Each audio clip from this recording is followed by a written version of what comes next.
Alright everyone, welcome to round 3. We have here probably a hand we have to mulligan, considering there's 2 6 drops, 2 5 drops, and just a counter spell. I think we probably got to mulligan that one. I don't think that one's... Yeah, I think so. You gotta draw low drops and lands. You have to draw lands and creatures and forests. So why don't you believe in your deck? You gotta trust in your deck. I think we're gonna... that's gotta be better. So we're gonna run that one. Still not great, but you got a 2-drop? It's not ideal. And 2 lands? Not ideal. But can play a 2-drop. We draw an island, which is approximately half of our lands in the deck. Then we can do a little something.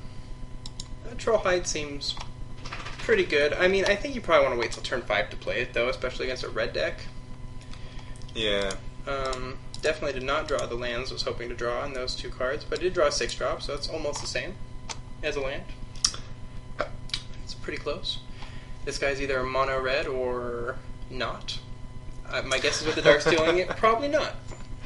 Well, he wants to ramp out his 4-drop red creature. So I guess we're going to stall out on 2 lands for a while here.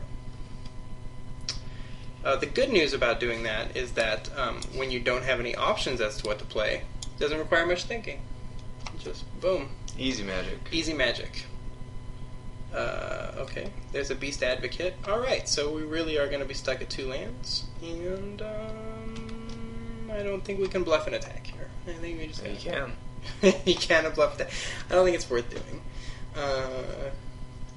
Come on. Now I really might have to play a Troll Hide if we draw a land, because what else are we going to do? I don't know. Nothing is the answer, yeah. I mean, if we drew a blue, we could play a Frost Breath or a Time Ebb or something. He's probably going to drop a second creature, I would think. I mean, with 5 mana and 5 cards, I guess it's possible. Pitchburn Devils, sure. It's a good card. Wish we had that. Sure, well, I mean, another 5-drop is pretty close to what I was looking for there. I really will say, I get to discard too. Tough call.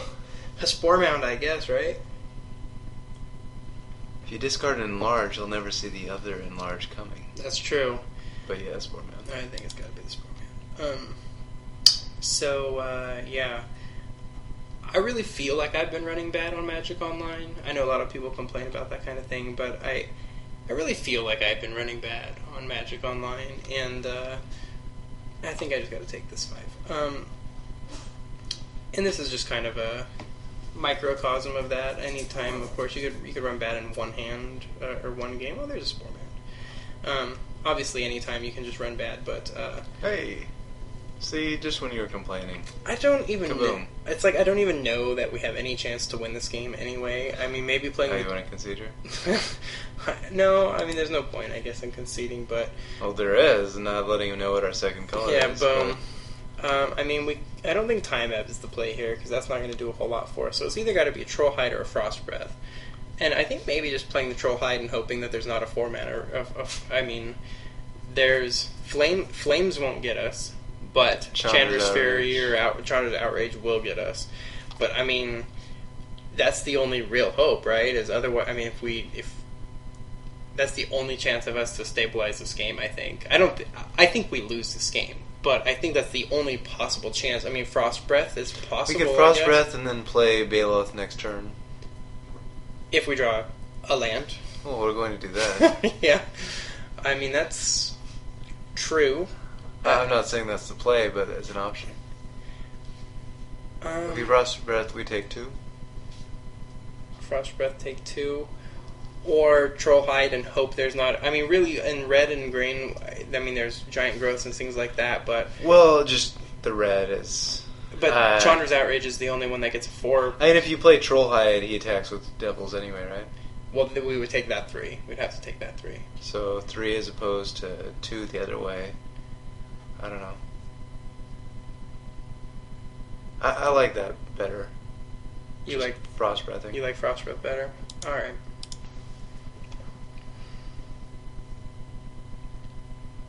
And it also takes away 2 combat steps. Or 2 attack steps, I should say. That's true. For 2 of his guys. That's true. And it's got to be these 2, I would think. Yeah.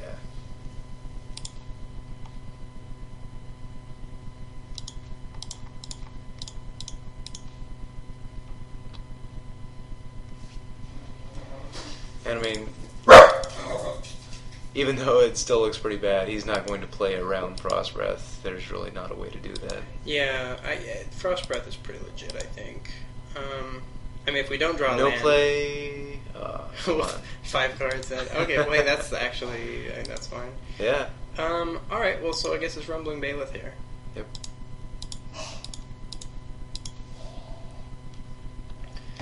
So, still pretty dicey looking, but the 4/4 does something. I mean, the Pitch Burn is pretty good.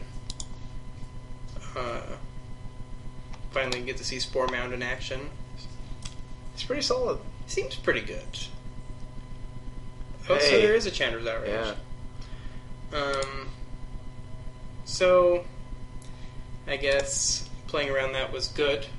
It's hard to play around stuff you haven't seen before. I think just you gotta offer the block here with the Brindle Boar. I mean, we don't have anything. I mean, we could have played Trollhide on our guy, were we to not, and we have no creatures, so maybe that's a bad block, but... Wow, we still don't have plays, jeez. Still have no plays. I mean, that's what I'm saying. Yeah. Maybe holding our guy so we could play Trollhide on it, but I mean, it's not going to matter. I mean, we can't win this game. We're going to take 6 this turn, even with Time Ebb. You could Time Ebb his 1/1 token, and it's just dead. Yeah, and then we just lose. I mean, can Time Ebb this and take 6? And then Is it play better- nothing that can win. Is it better to just not show Time Ebb? I mean, I don't think it matters either way. So where we left this is... Yeah, I mean, showing the Time Ebb and then losing next turn or just conceding now, I don't think there's much difference. I think I'm just going to pass and see if he shows me anything else, and other than that, I'll just take the... Fair enough. I mean, I don't think he'll show anything else. Yeah. But now you got him thinking. Yeah, exactly. He put a lot of thought in that everybody attack. So, alright. It does seem that Howl of the Night Pack would have been especially bad there, so Yeah. we'll just add an island. I mean, obviously it's pretty okay late in the game. I mean, really the biggest problem with this deck is the 11 creatures, I think, which kind of sucks, because it feels like our spells are pretty strong, but... I mean, that is the weakness that we have here, is that as strong as our spells are, you need creatures to surround them with. And I think, too, I mean, I like the Frost Breaths and the Time Ebbs and some of this stuff, but other than Train Condor and a Jace's Mindseeker, we just have no flyers, too, which is, I mean, if you're playing blue, you want to have the Messenger Drake, the 3/3 guy that can draw a card, or the or the Air Servant, which we passed. Yeah. You know, so I think you probably want to have some of that stuff, but we'll go to game 2 and see where it goes. Alright.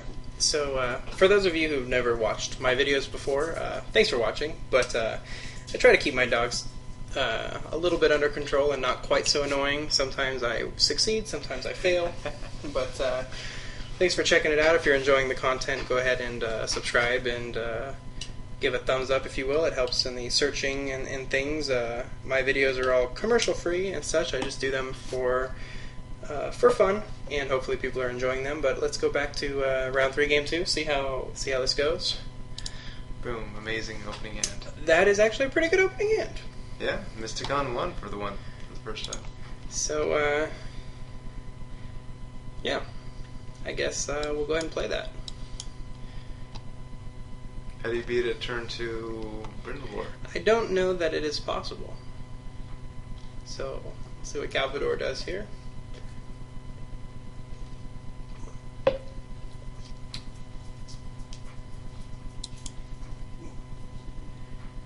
And we'll pause while he's thinking it about it. Alright, so we're back. And yeah, Elvish Mystic. Some might call that a Llanowar elf. Oh! How dare you, sir? see your Mystic and raise you. I guess we'll go right into the old Brindle Boar here. Or we could time ebb his guy. I don't think that's probably worth doing. Although maybe time ebbing that guy. I mean, just puts him back a turn possibly. Yeah. Another green-red deck. So, another Advocate of the Beast. Those guys are prevalent. Hey, another not draw a third land. So, that sucks. I could play Time Ebb on the Advocate and swing for 2. What are the other options? Just sit back and play an Essence Scatter on whatever he plays. I think that's probably a better choice. Yeah. I think the better choice is to stop stalling out on mana. To be fair, we talked about it a little bit before. This deck is pretty 5 and 6 heavy. I mean, we only have, I think, 2 6s, but we have quite a few 5s. Like 5 or 6 5-drops. Yeah. And that's a lot. So... we definitely should have been 18 from the start. I agree with that, but it maybe even like 18 or 17 and run a couple of those Verdant Havens, because Verdant Havens help you ramp up a bit too. I mean, we could double block here, but I think with the lack of mana, I think we just have to take the 2 here, and so I think that's probably the right play. Especially at 20, I mean, there's not a huge risk of taking. All right, here, there's a Lay of the Land. We thought about playing one of those. We'd be pretty good here. Here, where we have nothing, and we also were unable to do anything that turn. I think Scroll Thief is probably the way to go, because we can hold off some blocks. Sure. And maybe attack with the Brindle Boar first? Yeah. And you could do the double block, but I don't like it. Yeah. I mean, I don't think we're going to get an attack without some sort of trick, but... we'll see. I mean, if he wants to attack... And the problem, of course, is that we let him draw a land, so now he's going to be able to play a 5-drop, which we can't Essence Scatter because we played a guy, but I think it's probably worth developing the board here, especially with the state that we're in. Alright, well, hey, no attacks is good. Oh, no attacks, no play. That's excellent. That is good.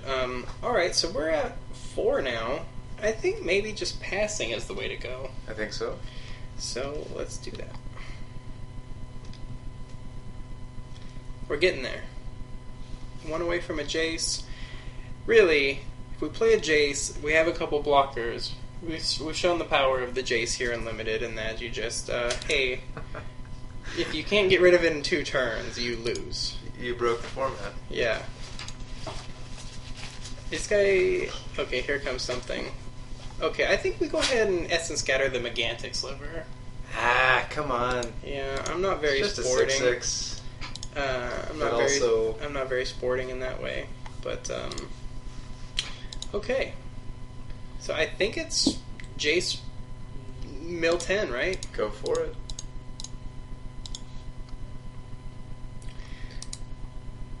Deal with me in 2 turns or less. Yeah, I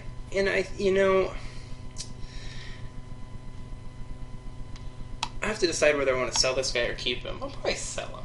I don't have any of this particular Jace, since I mean, he's going to be in Standard for a while now. Yeah, but is he better than other Jace? You can only have one Jace. No, you can have multiple. Well, yeah, but you can only play one. Yeah, I mean, if you're running like 2 of one and 1 of the other, then the times that you get both in your hand are pretty rare. Right. But I've seen both played in Standard to good effect. Snap call. Yeah, I'm pretty sure I just have to block here and here, right? Yeah, I mean, one of them is going to bite the dust, but... Oh. Well, never mind. Ah. Well done. Okay, so he's going to... Oh, and he gets to do 2 to chase? Jeez. Alright, so he is going to wipe... Brutal. So he's going to wipe Jace. Well, you can... Block here, take 1. Sacrifice my guy, gain 4. Yeah. But then Jace... is not dead. And then I play Time Up next turn? Yeah, I mean, it's rough, but I mean, you have to... I mean, this really doesn't cost him anything, so it's not like he's going all out to do this.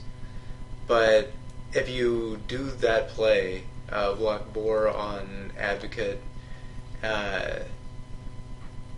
and take one, and then Jace next turn, does he have a play that can win him? I mean, if he doesn't, then you just win, right? Well, Jace has to hit 2 more times. Right. Well, he's going on to my hit... turn, he'll hit 1, so I have to keep him alive. Right. But yeah, I mean, he's not going to be able to play anything. And you have to ask, does Time Ebb just win for you? Yeah, and if I draw a land, Mindseeker's pretty good. So I think that's probably worth risking. I think so. You can do it now, right? Like, yep. Sometimes I get confused as to like why sometimes things deal damage when they're not supposed to. I guess if I draw a land, Mindseeker does not work because... Alright, well, dual Mind Ebb, so I guess I just Mind Ebb this guy. Yep. And hope that gets there. Let's see what's in this guy's deck while we're at it.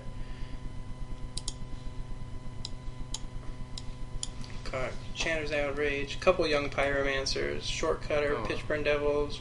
I don't know about Hatchling, but Shock's pretty good. Thunderstrike. This guy's deck's look pretty good. Megantic Silver. I actually think this guy's deck looks... That's pretty solid. Yeah, pretty solid. So, so we will just time up here. Yep. I mean, I guess might as well leave a green open. I don't think there's... Well, you have a green open anyway. Oh, that's true. And then we just have to snap, block an Elvish Mystic and hope there's nothing else that happens here to get rid of Jace. I would block. Yeah. If Jace dies... might be in trouble. I just stall out 7 turns. Okay. That could happen. I mean, could almost play a Mindseeker, got an Enlarge, got a Time Ebb, so I mean, there's options. Alright. Go. Alright. So that was the correct line, I think. Yeah. So, good call. I think that was probably... well, clearly that was the correct play. I mean... By the way, how many games have we won without Jace? Has to have been at least 1. At least 1. I think... I think 2. Possibly 2. I think 2. I definitely won 1 very quickly. But... yeah. No, we won 1 round 1, too. Yeah. And that was without Jace. That was true. But for those of you not aware... Jace is pretty good and limited. He's disgusting. In case you didn't know. I mean, it says deal with me or lose in 3 turns.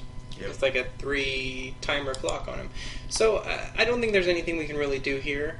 I don't think we need to add any of this nonsense in. I think really what we need to do is just win. Play Jace and win maybe. Savage summoning tech? I didn't see any like counter spells or anything. I mean, the flash is nice. Oh, he doesn't have counter spells. Speaking of which, didn't see any Briarpack Wolves either. So I think green is I think green is just very strong because we didn't see any Hunt the Weeks, which I think is a pretty good green card. It's kind of like Prey Upon with +1/+1, although it's a sorcery. Yep. We didn't see any Briarpack. Any Briarpack Wolf, or Briarpack Alpha, whatever it's called. Like the flash guy that gives +2/+2. The Ambusher, really. He should be called the Briarpack Ambusher. So that guy's very good. I think there might just be a lot of strong green cards because we definitely got some pretty strong green cards, but we didn't see any of those cards. Well, we're playing a green deck this match. We played a green deck last match. Right. And what was the slivers? And what was the first deck? It was white and... The deck we lost your first round. Blue. White and blue because of the Flyers, right? Flyers, yeah. So, all right. Well, we'll go to game 3, but I mean, I think these are strong colors, but. And our green's pretty good, even with 2 other decks in those colors. I mean, I would say I think most people probably don't realize how good Enlarge is yet, and so maybe that's why we saw those come kind of late. I mean, the Bailiff is obviously good too. So, all right. Well, let's see if we can win 2 out of 3. That wouldn't be terrible. 2 out of 3 ain't bad. 2 out of 3 ain't bad, especially if you can sell a Jace for 8 or 9 or something. Sure. All right, here we are in game 3, looking at a pretty sketchy keep. I would say. I would say if one of these was a forest, it'd be pretty strong, actually. That'd make the decision pretty easy. But I think we're going to go ahead and keep it. We have an Essence Scatter, a couple Time Ebbs if we draw even a 3rd island, and if we draw something... I mean, I don't know. It's kind of tough because even if we draw a forest, I mean, we play a Mystic, but at that point, we still don't have anything else to play. But I mean, if you mull into a 2-land hand, you still have to draw a 3rd one. That's true. Fairly soon to do anything. Yeah, and we're on the draw, so we're gonna run it and see what happens. forest off the top. That's all you got to do. Yeah, if we just rip a forest, it'd be a good start. Mystic on 1. That's pretty close. Troll Hide on 2. That's pretty close to a forest. Oh. There's 2 of them right in the casting cost. So, giant cat. Looks like it's underwater. Like giant cat look like it's underwater. In fact, it is underwater. There's a little merfolk swimming there. Oh, a young pyromancer. Alright. Hey, that's not the exact card I was thinking of, but I guess we have Essence Scatter. Except he's playing a spell here and getting a 1/1. Well, if you want to look at it that way, yes. That's true.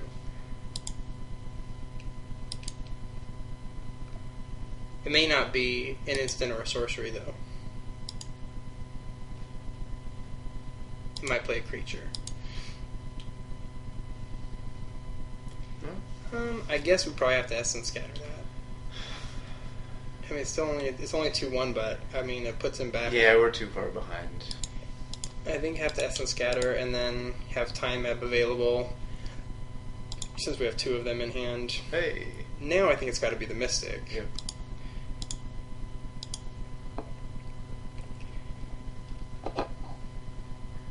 And now we know we have to hold. Unfortunately, I think I see an outrage on the Mystic coming.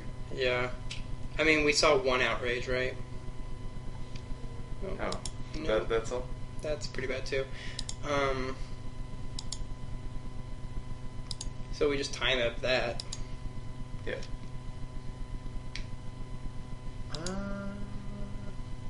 I mean, you could Troll Hide it to make it a 3/3. That's not doing a whole lot.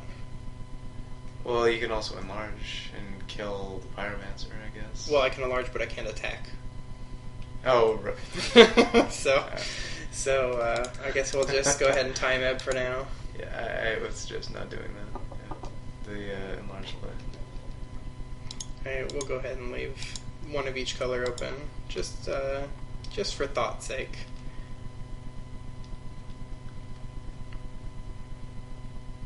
I mean, next turn we can play stuff. You might attack with a Pyromancer.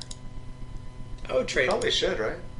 I would trade probably the Mystic for the Pyromancer at this point. Oh, really? You wouldn't enlarge and kill the Bailiff? I mean, I think there's reasonable both ways. I might enlarge and kill the Bailiff now.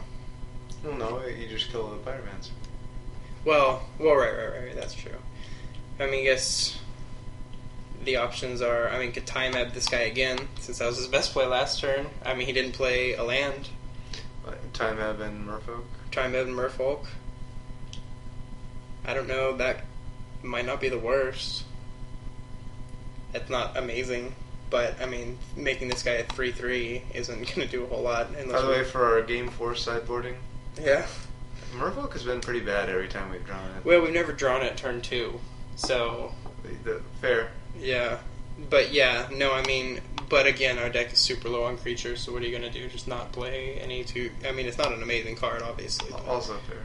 I mean, this card is obviously a ton better. It's a 2/1 and has a huge upside, whereas our guy's a 2/1 and just janky. It's a Merfolk, though. Yeah, it is a Merfolk. I don't know. You could... I mean, you can Troll Hide and then just keep your guy, just regenerate him turn after turn after turn after turn. I mean, he couldn't attack with this guy, he could only attack with this guy. That's pretty bad, though. Doesn't seem great. I think maybe Time Ebbing this guy and playing the Merfolk is the way to go. Yeah, okay. I mean, it's not great. No. But... Definitely not great. It's not the best play in the world, but Flames gets us pretty good.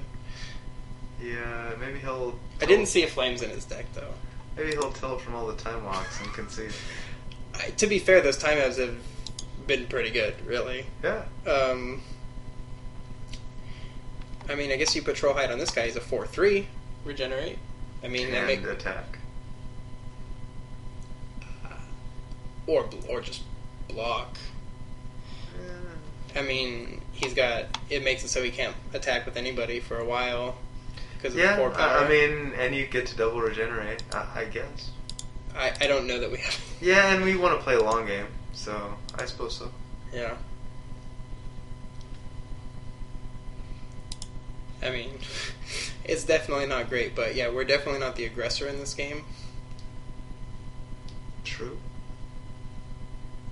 And putting the Rumbling Bailiff on top of his deck 2 turns in a row was, I mean, I think that honestly was pretty good. I mean, it gave our deck that was way behind a chance to at least kind of catch up. It makes his I dare you to attack. Yeah, it makes his attacks pretty terrible. No plays.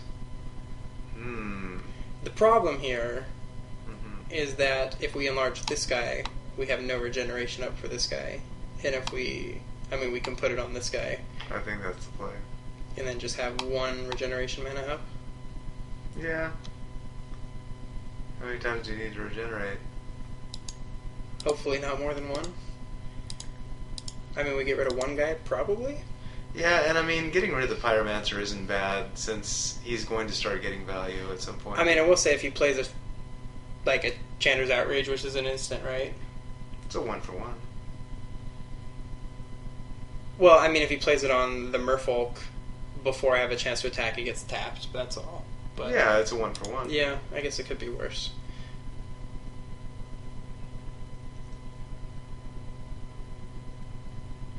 I mean, well, it's a 1.5-for-1. He gets a 1/1 out of it. Yeah.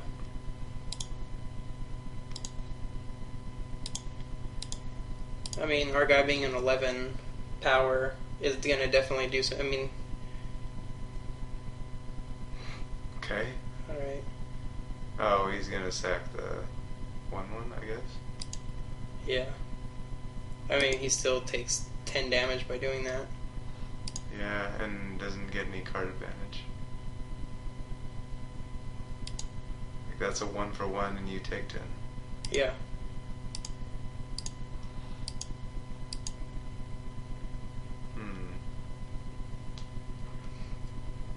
I mean, I guess, he didn't lose one of his guys. Yeah. And probably didn't want to lose the Pyromancer or the Bailiff. Sure. It's understandable. Probably attacks the Bailiff now, right? I mean, if so, we take 4. I don't know. I mean, at this point, he's kind of far behind, yeah. So now the question is, if that was his... Alright, let's see what happens here. A wild guess. Alright, so he is... discarded a Lava Axe. Yeah, I guess that's not so good right now. And drew 2 cards. Didn't play a land. So... We got the lands. Question is, do we make the same play? He does the same. Well, no, he doesn't. He can't take 10, and if he blocks with 1 of each, he takes 8. So he's got to block with the Bailiff. It almost seems like he has to block with the Bailiff, right? I think so. So I think it's probably the right play. I agree.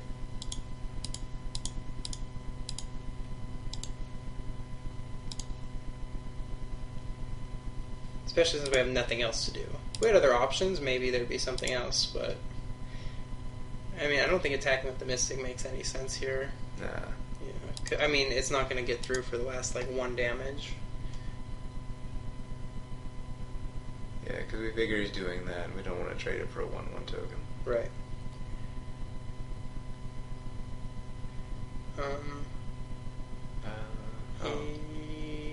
Yeah. Sure. And is he playing around Giant Growth? I suppose. I guess, yeah. Alright, well. It's not terrible. He's got to play something good now.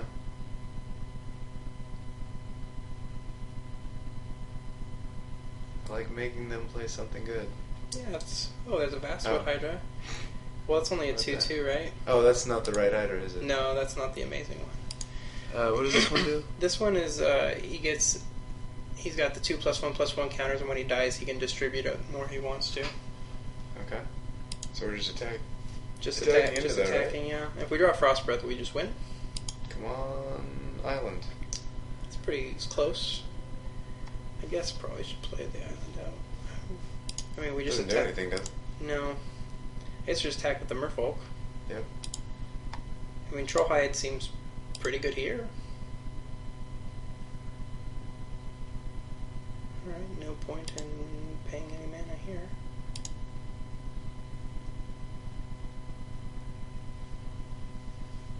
Alrighty. You got it, buddy. So... Oh, he did kind of a chop block. And drew his 5th mana, so he's probably got something, right? No. Sure. I mean, he still can regenerate the guy several times.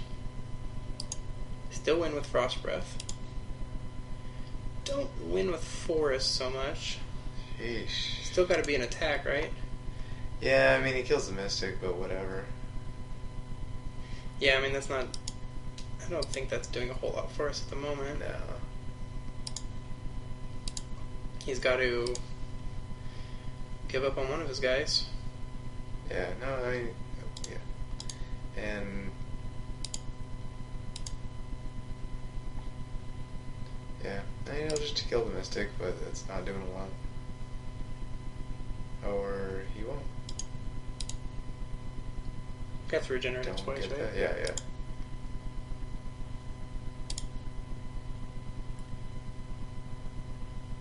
I don't know if he thought that would work, or just didn't have anything else to do. I don't know. I mean, you would think he would just kill the Mystic to at least kill something. Yeah. Or maybe he was thinking still like... regenerate it twice on his turn, so... Right. Maybe he was thinking like, oh, my best chance here is for this guy to not realize he can regenerate his guy twice. Hey, you gotta play to your outs, right? Maybe his... You know, I really just thought that you were an idiot. That's an interesting attack. I will take 4. Yeah. Well, hey, I mean... That gets us down, and he's chump blocking here anyway, I guess. Yeah. Or perhaps playing an instant. Hey, that's a card. That is a card. I still think it's worth probably playing at the end of his turn, don't you? Yeah. Because there's not much that you can play on yours. Right, especially after tapping out for 6. Alright. Okay, there's the outrage. Alright.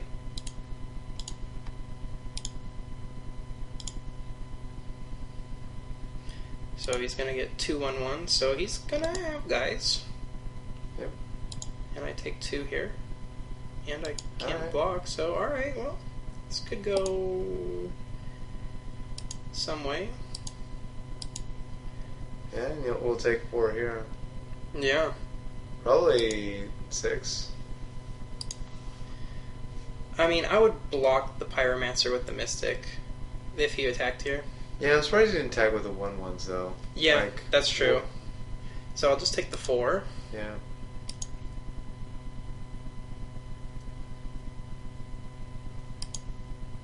I will say, if he does have another Chandra's Outrage, we're not going to have mana to regenerate the Coral Merfolk with the opportunity, but I think gotta play it anyway. Yeah, well, you can't play it now.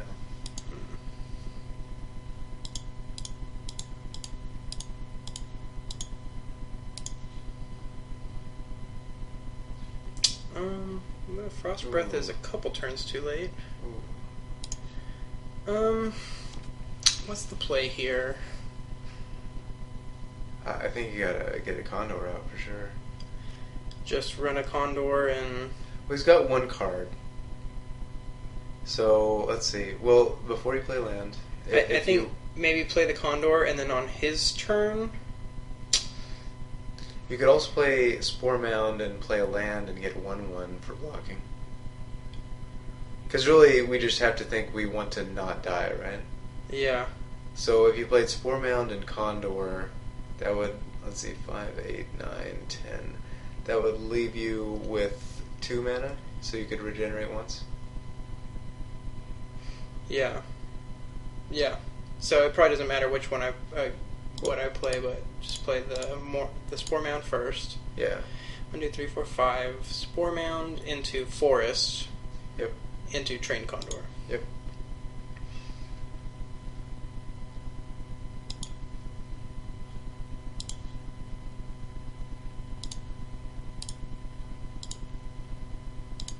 Oh, sorry.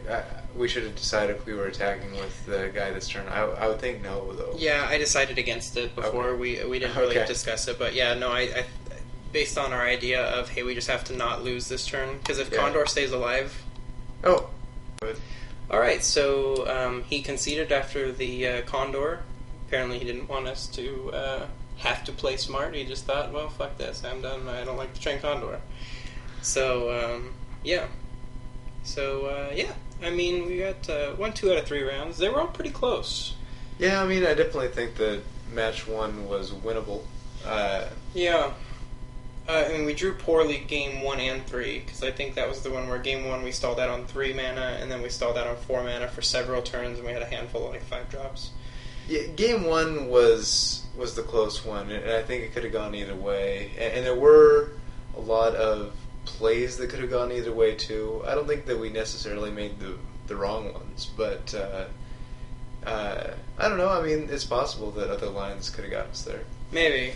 And game 3 we just... Yeah, I mean, that one wasn't a game. One landed into no lands into mold of 5, which then we drew like 5 islands or something off the top. Yeah, double mold into can't win.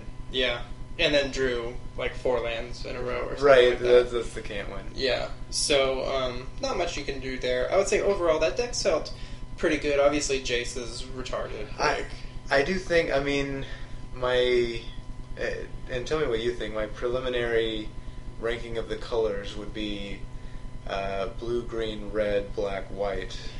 You know, I think that's probably where I would rank them as well, except to be completely fair, in the pre-release, my draft was green-white, and I had some pretty good sliver cards.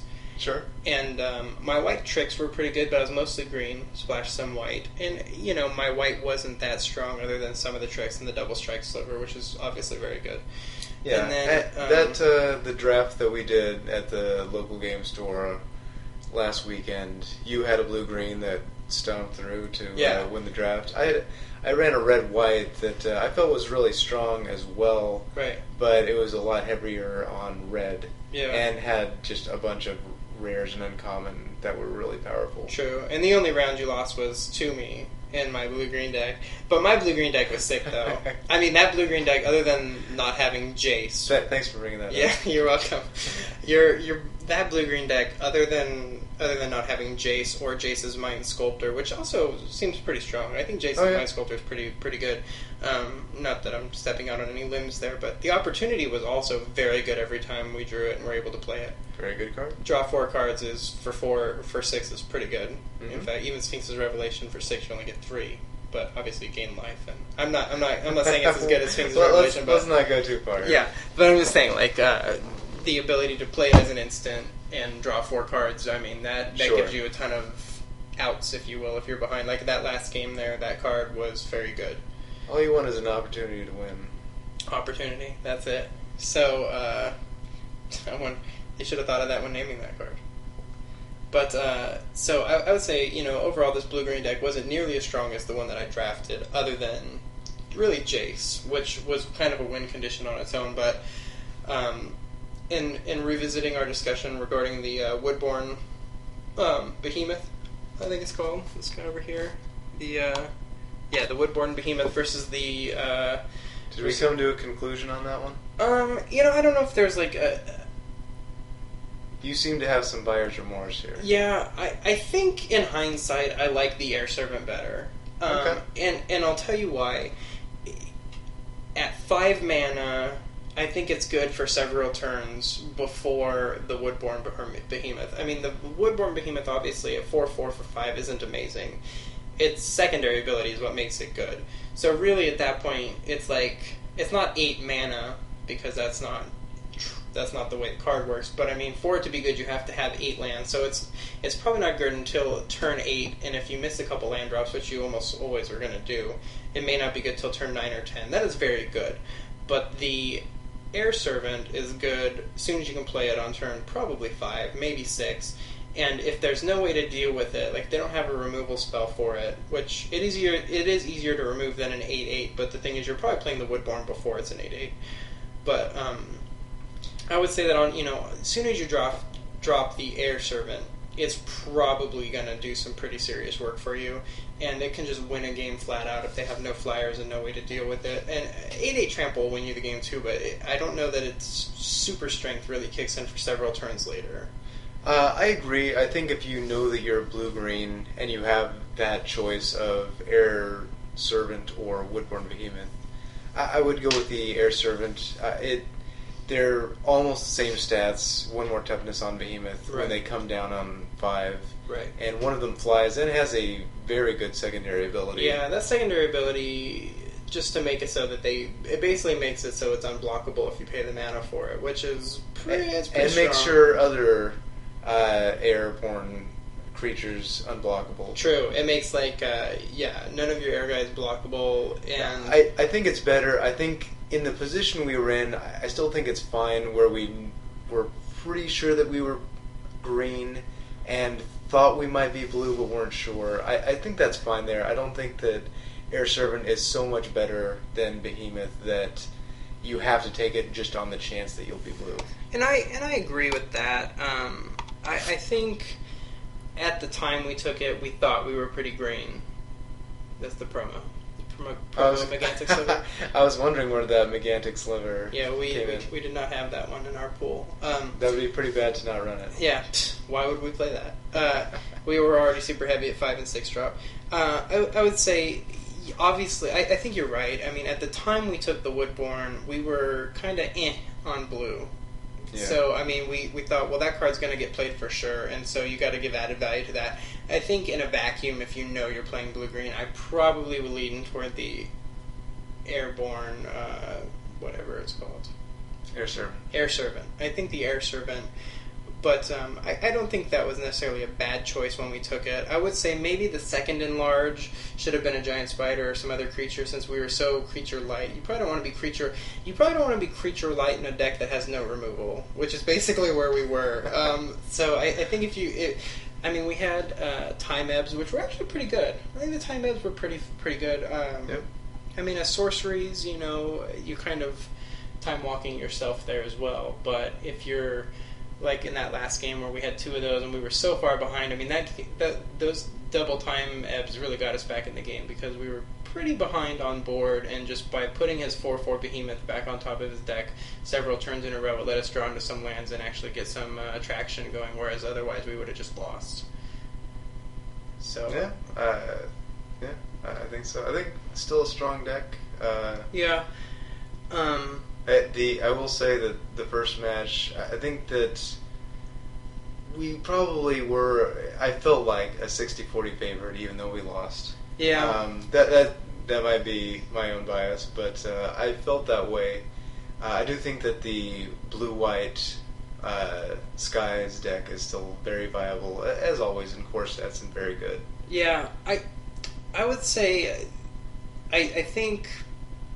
I mean, the blue flyers are pretty strong in this set, I think. I think blue's pretty strong, especially when you add in the time ebbs and the divinations and the opportunities and the essence scatters and the frost breaths. There's a lot of blue cards that are non-creatures that are pretty strong, I think, in the set.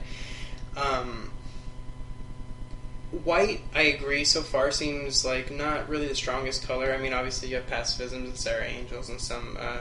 The guy that costs 3 who comes down and like exiles their guy while he's in play. I forget what he's called, but like there's some pretty good white cards. But for the most part, I don't know that they have really enough beef to hold the ground down. So I don't know that white blue is quite as good of an archetype as like blue green, because I think the mix of flyers and beefy ground guys just makes it really tough to deal with you if you have strong. I mean, if your cards are strong, like it seems like that's a pretty good archetype to me. Yeah, I think white is a color where I want some rares or uncommons to pull me into that color, other than the master of the diversions, I believe. Yeah, the tapper guy. Well, he's just a common though. Right, but yeah. As far as commons go, I would want either him. Is pacifism a common? Pacifism is common, I believe. Yeah, those are the only 2 commons that would pull me into white. Otherwise, maybe it's uncommon. Otherwise, I would want one of the more powerful uncommons or rares Yeah. to go that direction. I agree. I mean, like, Sarah Angel might drive me that way because that's so Sure. strong, but Sure. I agree with that assessment. I think you'd have to rip something pretty good in white, or be past something. I mean, you know, if you get something past you, like Sarah Angel pick 3 or something, you probably got to think, okay, well, white must be open to my right, because Yeah, absolutely. pulled that. But all right, well, I mean, you know, we went 2-1 there. It's not terrible. I think the Howl of the Night pack, we probably should have just kept that on the sideboard to begin with and just played 18 lands, or maybe even a Verdant Haven. I still don't even know if Verdant Haven would have been better than an 18th land. We got stuck on 2 lands a lot, so I guess Verdant Haven wouldn't have done us very good there. But that shouldn't happen. I mean, it's even in a 17 land deck with a Verdant Haven, you should get to 3. You might have trouble with double blue or double green, but you should hit your 3. I mean, you should hit 3 lands. Yeah. So that might even been better to ramp into the 5 drops, even better than 18 land. Yeah, a little bit of run bad. Yeah, I think it was, but I mean, we still ended up 2-1, so it can't, you know, could have been much worse. Yeah. So, all right, everyone, thanks for watching. This is, again, Kevin from Channel Mana League with a special guest, Mark, Lucky Draw on Magic the Gathering, doing a M14 Prerelease Draft Swiss, and at least I will probably be bringing you some more M14s and RTR block drafts in the future. Maybe we'll get some more team draft and commentary going. If you're enjoying the content, rate and subscribe, and let me know what you think about the draft and what we could have done better, and other than making a retarded attack with Wordborn Behemoth in round 2, but we ended up winning that round anyway. So yeah, thanks for watching, and we'll see you next time.